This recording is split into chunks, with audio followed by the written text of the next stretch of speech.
In the sun-warmed town of Odiu, where mango trees stretched their leafy arms over dusty streets, a young woman named Nia stirred a pot of okra soup with the grace of someone who had known hunger and still chose to feed others. Nia was 25, with skin like smooth bronze and eyes full of stories she never told. Her hair was always tied in a scarf patterned with faded sunflowers, and her voice carried a calm that even noisy goats respected.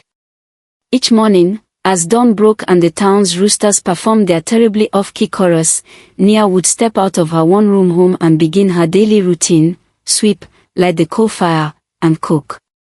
Her home was modest: 14 walls, a leaky roof, and a wooden bed that creaked louder than the town gossip. She had lived alone ever since the flood took her parents when she was just 16. The water had come like an angry spirit, quick, wild, and unforgiving. But Nia survived. And instead of growing bitter, she grew kind. Her stall, built under the shade of a proud mango tree, was a crooked little setup made of old planks, mismatched nails, and hope. She sold rice, okra soup, and fried plantains. The food was simple, but her flavor legendary. Even Chief Ode, who had 3 wives and 4 stomachs, swore Nia's soup cured his back pain. Spoiler, it didn't, but he just liked the extra meat she gave him. But while Nia fed many, one man always received her attention first: an old, silent figure in a wheelchair so rusty, it looked like it had survived 100 wars and 2 weddings. They called him Uncle Meko. Uncle Meko appeared every afternoon, rolling down the hill at a snail's pace. His wheelchair had a mind of its own, one wheel tilted outwards like it was trying to escape. He never spoke much. He wore the same faded shirt with holes that had developed their own social lives. His legs were wrapped in old cloth, and his feet dragged limply on the dusty ground. Children sometimes pointed. Adults turned their noses. Some muttered that he was cursed. Others claimed he was mad, sitting under the mango tree every day like it was his throne. But Nia, she just smiled and said, "He's hungry, not cursed." Every day, she prepared a plate for him. Some days it was rice and beans. Other days, steaming okra with palm oil and smoked fish. She never asked for payment, never expected a thank you. Uncle Meko rarely spoke, but his eyes, those tired, droopy eyes, always gleamed with something unspoken whenever she handed him food. One particularly dry afternoon, as the wind tossed red dust across the road, Mama Kudi, a local spice seller, stopped by Nia's stand. This your okra smells like temptation," Mama Kudi said, fanning herself. "Oh, you better not give in. Oh. You still owe me for last week's jollof," Nia teased, ladling soup into a bowl. Just then, the sound of creaking wheels approached.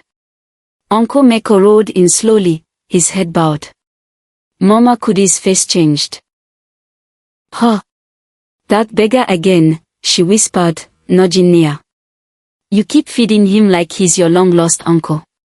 You sure he's not some spirit?"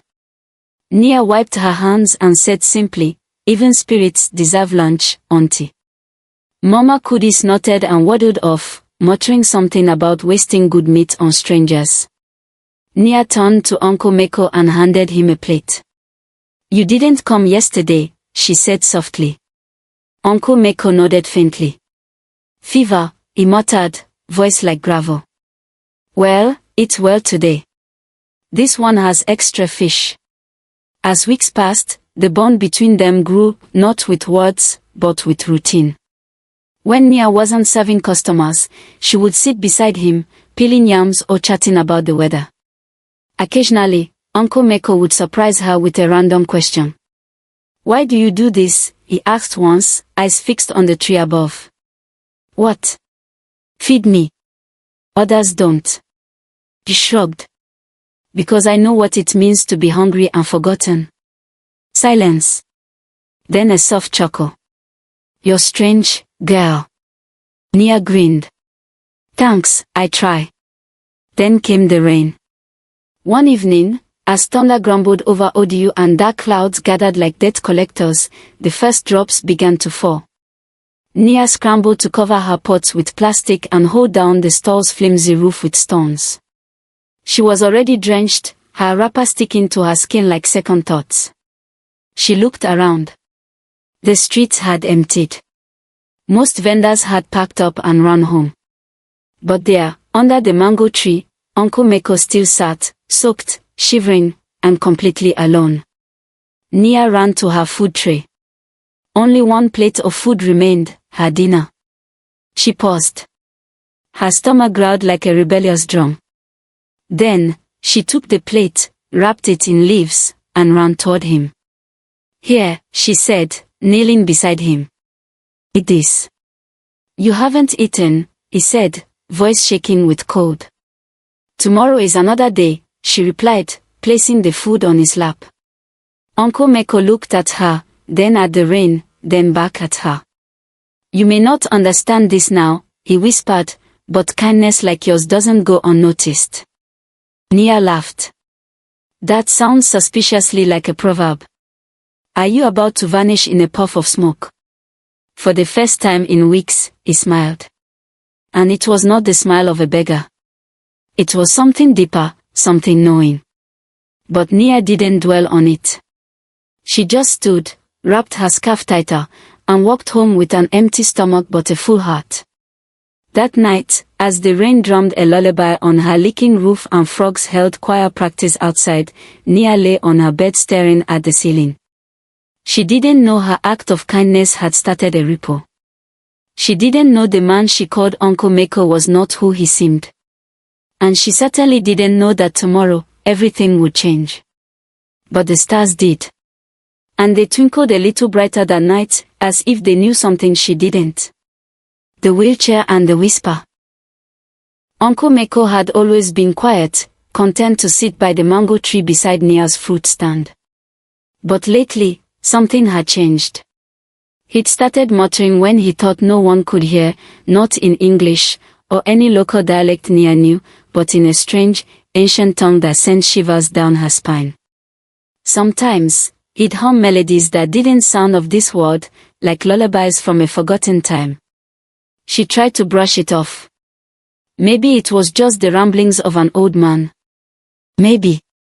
Then, one afternoon, a sleek black car rolled to a stop near her store.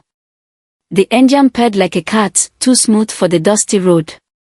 A sharply dressed young man stepped out, tall, clean-shaven, with eyes that scanned the street, until they locked onto Uncle Meko.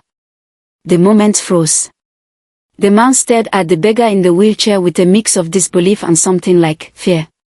Uncle Meko didn't look up. But his hands gripped the sides of the chair tightly, knuckles pale against weathered skin. Then, just as suddenly, the man turned and drove off, tires crunching gravel with urgency. Nia blinked. Had anyone else noticed? She looked at Uncle Meko. But he was just humming again, eyes closed, rocking ever so slightly. Like nothing had happened. That night, sleep didn't come easy. Nia replayed the moment again and again in her mind. Who was he? Who was this beggar really? The next day, Uncle Meko was different. Softer. Curious. He asked her questions, not about her sales or daily troubles, but deeper things. What do you dream of, child? He asked, his voice raspy but deliberate. What does your heart chase when no one's looking? Nia hesitated. No one ever asked her things like that. But something about his voice made her answer. I used to want to be a writer, she said quietly. Tell stories. Change minds. But life, she shrugged. Dreams don't buy bread. He just nodded, eyes kind. Dreams become bread. If you believe hard enough. She almost laughed, but the way he said it made her pause. That night, after closing her store, she found something odd. A folded piece of paper tucked beneath the edge of her table, right where the wood splintered. She opened it slowly. In careful handwriting, it read. You are more than you know. Keep believing. She looked around. The street was empty. Uncle Marco's chair sat vacant by the tree, only the wind rustling the leaves above. Her heart thudded. A prank. Maybe. But something told her this note wasn't a joke. It was a message.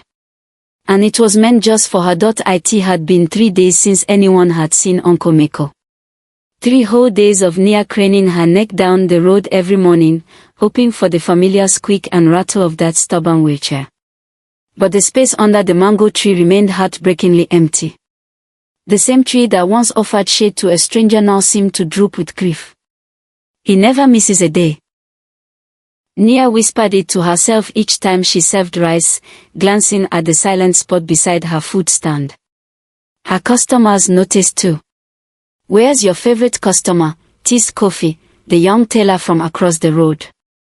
Nia only smiled tightly. "I hope he's okay," said Mama Kudi, surprisingly softer than usual. Nia nodded. "I hope so too." But hope was getting heavier to carry each day. The questions began. By the 5th day, Nia's worry had turned into dread. She began asking around, first quietly, then more urgently. "Did anyone see the old man in the wheelchair? Uncle Mako?" "No. Oh. Maybe he rode somewhere else." "No, he never leaves this street. He's probably fine." You know those types. 1 minute here, next minute in the forest giving prophecies.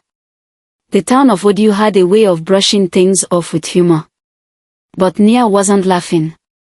Then things got weird. Really weird. The men in suits. They came in pairs. Dark suits. Matching sunglasses. Too polished to be from Odiu. The first time Nia saw them, they were standing by the fruit seller's table, whispering to each other while pretending to be interested in guavas. The next day, they stopped directly in front of her stand. "You are Nia?" one of them asked. She nodded, her brows furrowing. "Yes, why?" They didn't answer. Just looked at each other and walked off.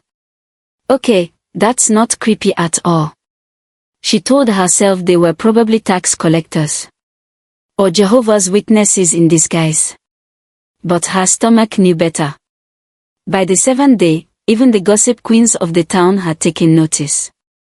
Nia has government people looking for her. Oh? Maybe she's a secret wife to a minister.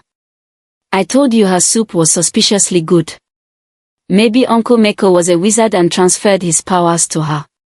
Nia tried to ignore them, but every whisper scraped against her nerves like a rusty nail. She was just a food vendor. She didn't even own a fridge. What could they possibly want from her? That's when he came. The letter. It was mid-afternoon. The sun had paused directly over Odiu like it had nothing better to do.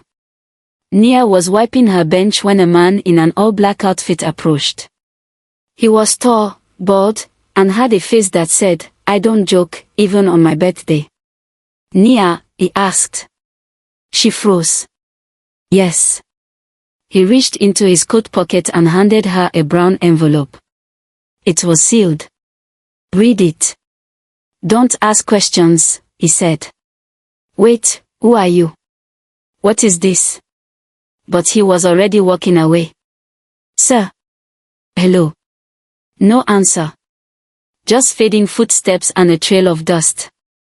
Nia looked down at the envelope like it might explode. Her hands trembled as she broke the seal. Inside was a crisp piece of paper with a single sentence. "Come to Elysian Towers. 4 p.m. Alone. Don't tell anyone." No signature. No explanation. Just that. The debate. Nia sat on her small wooden stool, staring at the note like it owed her money. What was Elysian Towers? Some hotel. A cult headquarters.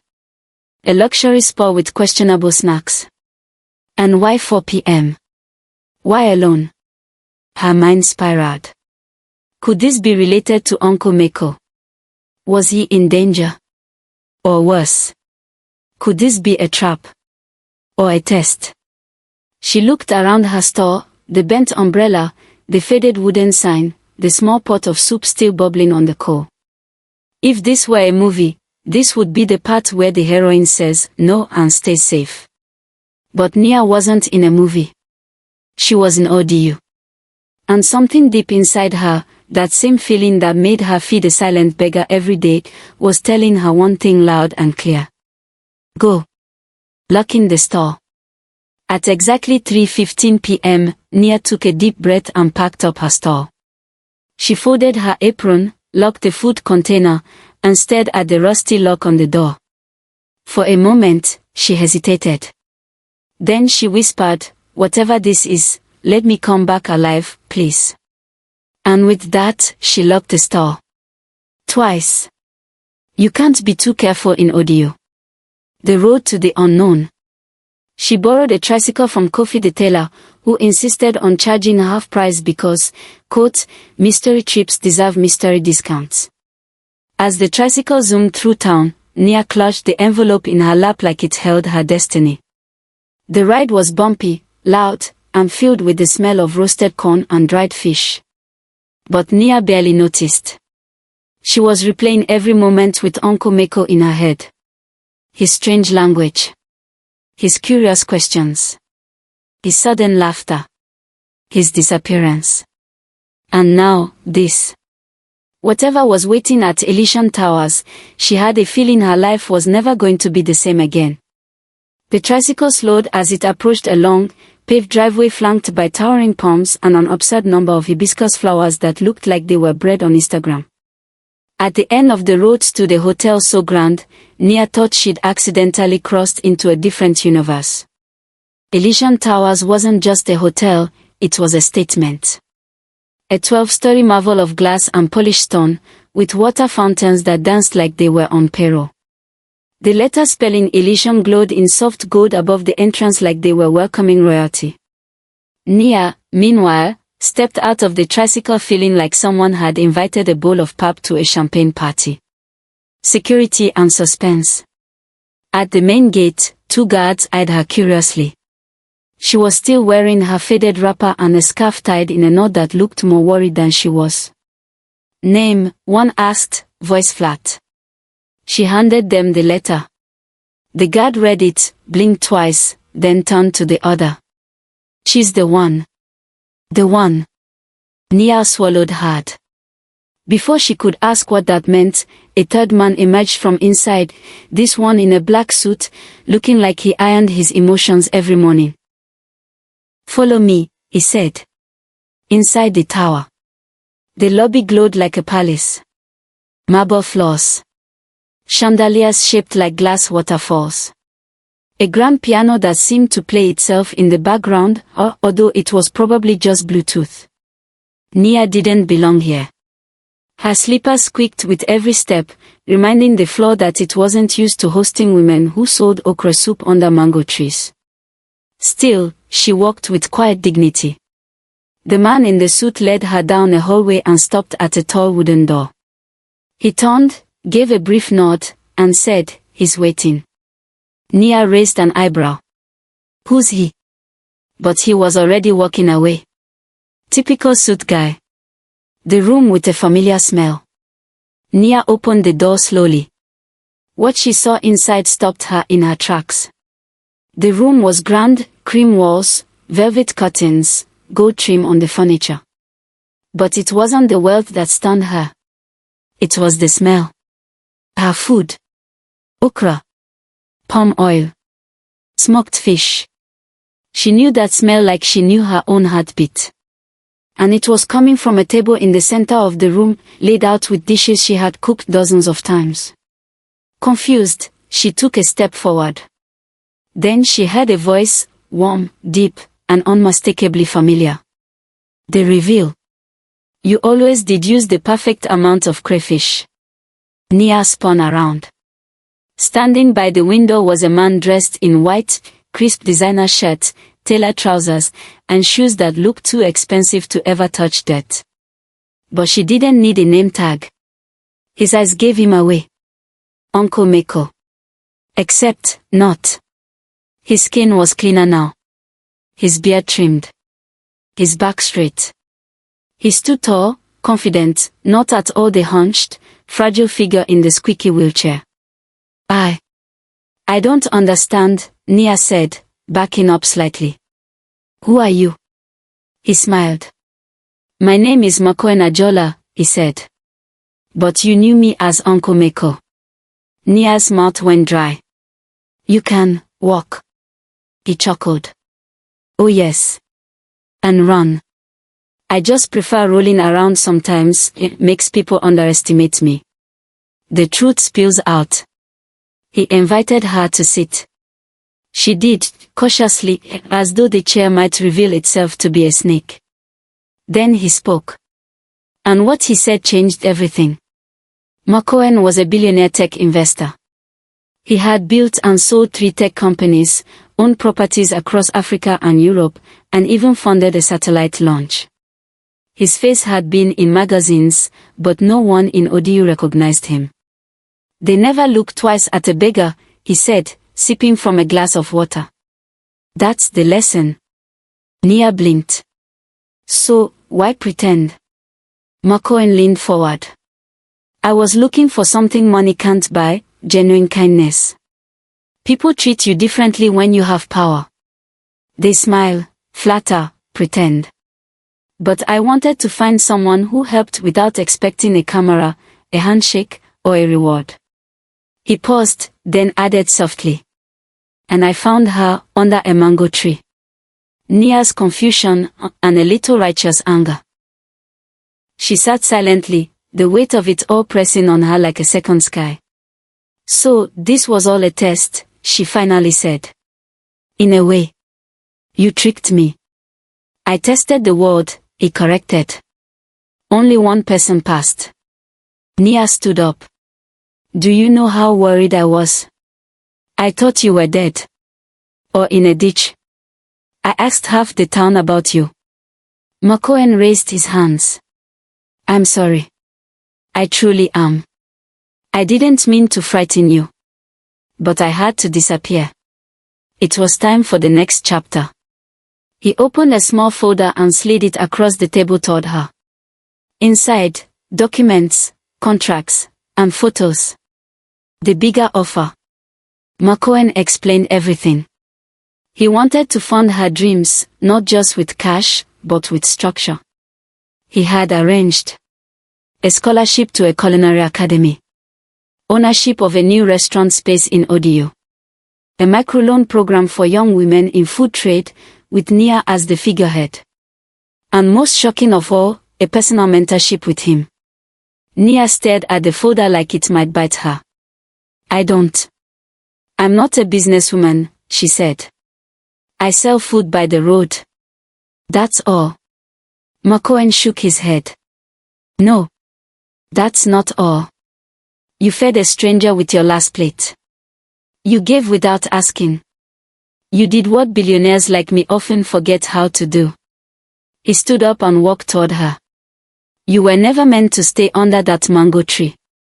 You were meant to grow one of your own, and let others rest under it. A quiet moment. The room was quiet. Nia looked down at her calloused hands. At her slippers. At the little ink stain on her wrapper. Then back at the man who had once sat humbly in rags, eating okra soup with shaky hands. Why me? She whispered. Makoen smiled gently. Because when the world gave you nothing, you still gave. The next morning, Nia awoke in a bed softer than anything she had ever slept on. For a brief moment, she forgot where she was. Then she sat up. Elysian Towers. Makoen. The offer. She rubbed her eyes and whispered, this has to be a dream. Right. A very delicious-smelling dream.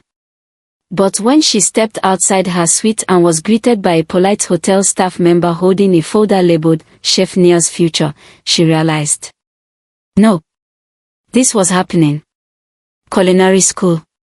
Heavy checkmark. Restaurant ownership. Heavy checkmark. Mentorship program. Heavy checkmark.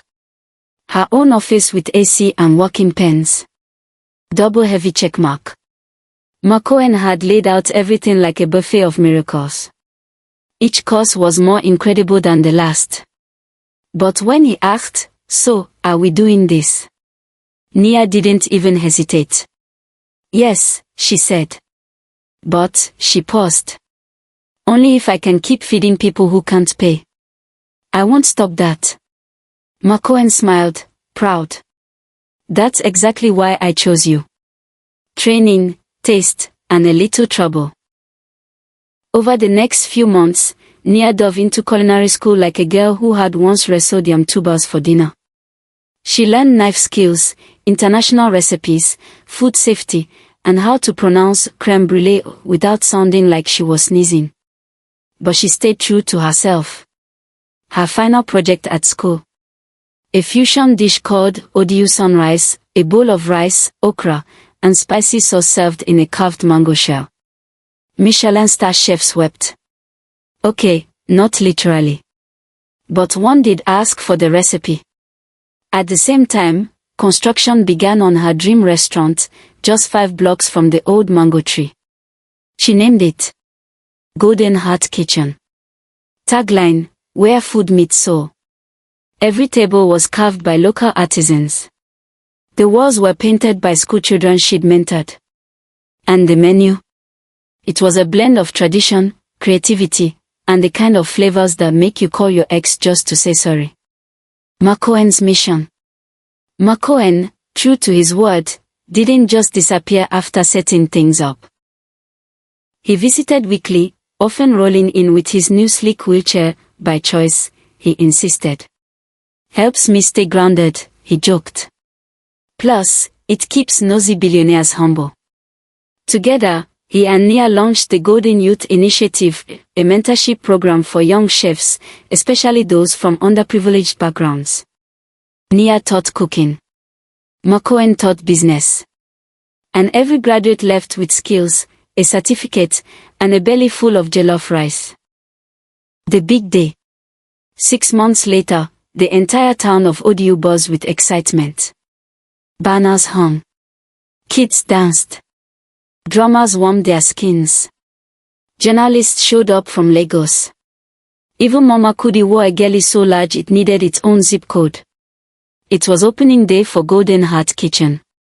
Nia wore a golden apron over a flowing white dress. Her hair was braided with tiny charms, each one gifted by the children she'd mentored. Makoen sat proudly at her side, his wheelchair polished like it was headed to prom. The red ribbon gleamed under the sun. Nia held the scissors. Everyone leaned in. And then, snip. Applause exploded. Laughter filled the air. A little boy shouted, "Auntie Nia for president." She politely declined. A moment with the press. After the ribbon cutting, a local reporter approached Nia. He looked nervous. Probably because he was holding a recorder upside down. "Oh, Miss Nia, can I ask you a question?" "Of course," she said, smiling. "What made you help him?" he asked, gesturing toward Makoen. When no one else did.